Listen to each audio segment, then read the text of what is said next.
Daniel was driving down a desolate highway late at night.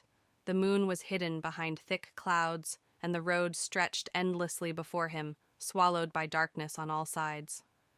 The hum of his old car was the only sound accompanying him. He'd driven this route many times before, but tonight, something felt off. As he rounded a bend, his headlights caught a figure standing by the side of the road. A woman, dressed in a long white dress, her hair damp and clinging to her pale face. She stood still, her arms hanging at her sides, staring into the void. Instinctively, Daniel slowed down. The sight was unsettling, but she looked like she needed help. Against his better judgment, he stopped the car and rolled down the window. "Do you need a ride?" he called out.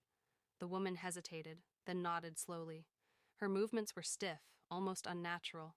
Without a word, she walked to the passenger side, opened the door, and slid into the seat. The air in the car grew noticeably colder the moment she sat down. Daniel glanced at her, trying to mask his unease. "Where are you headed?" "Home," she whispered, her voice soft and distant. "Just up the road." Her response sent a shiver down his spine, but he tried to focus on the road. The silence between them was heavy, broken only by the faint hum of the engine. He couldn't shake the feeling that something was wrong. The woman sat unnaturally still, her hands folded neatly in her lap, her gaze fixed straight ahead. After a few miles, she raised her arm and pointed toward a crumbling old house barely visible through the fog. "There," she said, her voice barely audible. Daniel pulled into the driveway, his tires crunching on the gravel. He turned to tell her they'd arrived, but his words caught in his throat.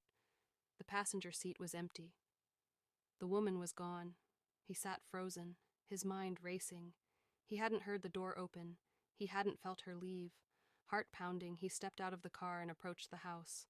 The wooden steps creaked under his weight, and the door swung open with a low groan. Inside, the house was dark and abandoned, cobwebs clinging to the corners and dust covering every surface. On the mantel above the fireplace, he noticed a framed photograph. His breath caught in his throat. It was her, the woman in the white dress. Her dark hair was neatly styled, and she smiled softly at the camera. Beneath the photo, an old newspaper clipping was pinned